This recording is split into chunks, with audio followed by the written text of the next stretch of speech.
para mim que as aflições desse tempo presente não se pode comparar com a glória que em nós há de ser revelada. Vamos ler juntos? Pois tenho para mim que as aflições deste tempo presente não se pode comparar com a glória em que nós há de ser revelada. Põe a mão no coração e diga assim: Pai, fala comigo. Eu preciso ouvir a tua voz. Não o que eu quero, mas o que eu preciso. Em nome de Jesus, eu abro o meu coração, sem reservas, para que teu Espírito tenha total liberdade de falar comigo hoje. Em nome de Jesus. Amém. Você pode sentar em nome de Jesus. Aleluia. Para qualquer pregador, é uma honra pregar nos 10 anos de uma igreja. Para qualquer pregador, é uma honra do céu poder compartilhar de um púlpito quando a igreja faz 10 anos de existência, 10 anos rompendo o mundo. Eu quero lembrar para vocês uma coisa.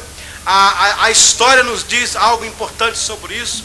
Quando Cristo fala que nem as portas do inferno prevaleceria contra a igreja do Senhor, eu cresci ouvindo a mensagem errada, dizendo que, olha irmãos, o diabo pode vir que nós vamos aguentar. Não, não é isso que o Senhor falou. Ele falou ao contrário.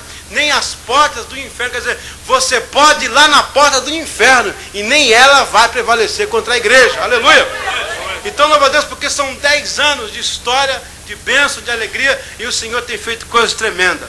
Mas nessa noite eu queria que você falasse para o seu irmão do lado aí, ó. Diga assim para ele assim, ó. É só um teste. Fala para ele, é só um teste. É só um teste. Glória a Deus. O apóstolo Paulo está falando aqui em Romanos: pois tenho para mim que as aflições desse tempo não são para se comparar com a glória que vem. Parece-me que ele divide a coisa aqui em dois momentos. Uma aflição desse tempo e uma glória que vem. Uma aflição desse tempo e uma glória que vem. Se tem aflição nesse tempo, uma glória vai vir. Aleluia. Todo deserto precede uma bênção. Alguém fala: pastor, eu estou no deserto. Eu falo: graças a Deus. Por que, pastor? Porque Canaã é logo ali, meu irmão. Glória a Deus. E quando o crente, irmão, entra no deserto, ele não pode mais voltar para trás. Ele tem duas saídas. Se murmura, ele morre no deserto. Mas se não murmura, ele chega em Canaã. Ou você cai morto ou está como um guerreiro. Glória a Deus. Se você está no deserto, só tem essa saída. Aleluia. E o apóstolo Paulo, ele começa a pôr essa divisão. A aflição presente e a glória que vai vir. Eu fico vendo como Deus também trabalha com isso. Ele falou: Abraão.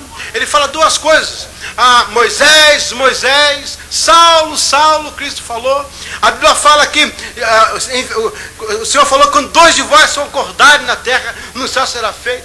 Depois a Bíblia fala que 2 anjos visitaram Ló. Sempre tem duas situações. É interessante isso. Você vê um Deus falando com Abraão no local, depois falando com ele no Moriá. Sempre com duas coisas acontecendo. E o Senhor, quando pregava, o Senhor Jesus, ele falava: em verdade, ele repetia. Parece que havia sempre duas coisas caminhando junto. O Senhor falou assim: ó, quando vocês forem pregar, vão de 2 em 2, não é isso? Então sempre tem duas coisas juntas ali. Sabe o que eu entendo nisso tudo? Quando Deus fala assim, ó, Abraão, ou então Moisés, Elias, quando ele repete a mesma coisa, ele está dizendo exatamente o que o apóstolo Paulo está colocando em Romanos. Há uma fase de aflição e há uma fase de glória. Eu vou dizer uma coisa para vocês. Quando Deus disse para Abraão: sai da terra e da sua parentela, meus amados, quando ele começou a sair dali, Abraão era um homem rico, tinha muitas posses, ele tinha muita coisa, e quando ele pega a sua família e começa a sair, eu imagino os vizinhos dizendo: Abraão, para onde você vai? Você é aqui de Ur dos Caldeus, seu pai é rico, que tem tudo, você é um homem rico, homem próspero. Ele fala: eu não sei para onde eu vou, mas eu sei com quem estou indo. A diferença não é para onde você vai, é mais com quem você está indo. Então Abraão recebe o primeiro chamado. Aí então vem a segunda coisa. Deus dá um filho para Abraão. E quando aquele filho está bonito, crescido, o Senhor fala: eu quero esse filho de volta. Abraão vai no Moriá para imolar o seu filho. E quando Abraão então levanta o cutelo para matar o filho, o Senhor fala: para, Abraão, não entre em pânico, é só um teste. Você passou, você é meu amigo. Aleluia. O problema problema do crente é que ele não consegue discernir o momento do primeiro chamado e o segundo chamado, da aflição e da glória, da Sara tendo neném na promessa e o cutelo em cima do Moriá. Nessa fase de tempo, Deus começa a provar você. Ele manda você levar a lenha, manda levar o fogo, parece que vai sacrificar o seu filho, mas Abraão dizia: o Senhor proverá. Ele cria na promessa. Muita gente fala assim: eu queria ter a fé de Abraão. Eu vou assustar vocês, eu não quero, Deus me livre da fé de Abraão. Eu quero a obediência de Abraão, porque a fé não pode ser concebida sem prover primeiro a obediência. Tem muitos que querem ter fé, mas não tem primeiro a obediência. Se você obedece, a fé acontece naturalmente. Se você obedece, a fé vem espontaneamente. Então a palavra do Senhor diz assim: a aflição de agora não é para comparar com a glória que vai vir. Deus sempre coloca essas duas coisas. Irmãos, eu posso ver um Moisés tirando o povo do Egito, e agora vejo Moisés de frente de um mar vermelho. Irmão, sabe, você fica pensando: mas Deus me chamou, Deus me disse que era para fazer isso, e está dando tudo errado na minha vida, e está acontecendo isso. É porque você não está entendendo a parte do primeiro chamado e do segundo chamado. O primeiro chamado é a promessa, o segundo chamado é o resultado. O primeiro chamado é a identificação, o segundo chamado é a manifestação.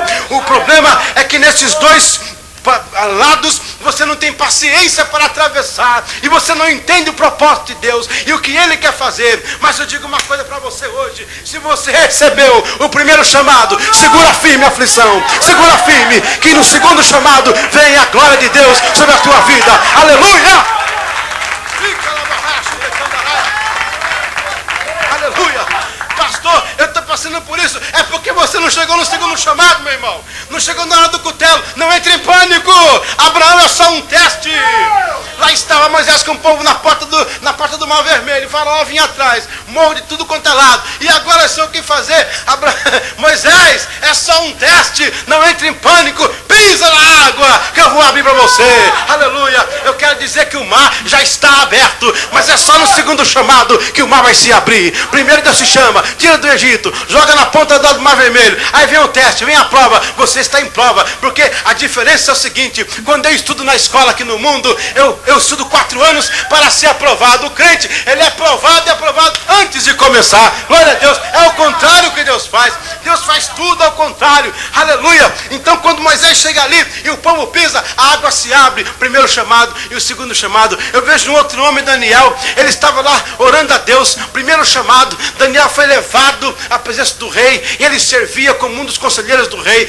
Daniel orava 3 vezes por dia. Aí um dia levaram Daniel para a cova dos leões, porque fizeram um decreto que aquele que não se ajoelhasse e não clamasse para o rei iria ser preso. Foi uma coisa camuflada, uma coisa feita para pegar Daniel. Mas pegaram Daniel e levaram Daniel. E quando joga Daniel lá na cova dos leões, os leões não conseguem fazer nada contra ele, porque no segundo chamado, aleluia, Deus segura o leão. No primeiro chamado você pode ver o leão, mas no segundo chamado Deus segura o leão. Eu quero perguntar: em que lado você está? Qual é a fase da tua vida? Está no primeiro ou está no segundo? Glória a Deus! Ah, pastor, Deus falou e não aconteceu, então espera que venha um segundo chamado. Glória a Deus. Não entre em pânico, é só um teste. Aleluia. Diga para o seu vizinho: é só um teste. Diga: o que você está passando é só um teste. Eu estou lembrando aqui de Sadraque, Mesaque e Abednego, 3 homens de Deus que foram escolhidos para estar com o rei.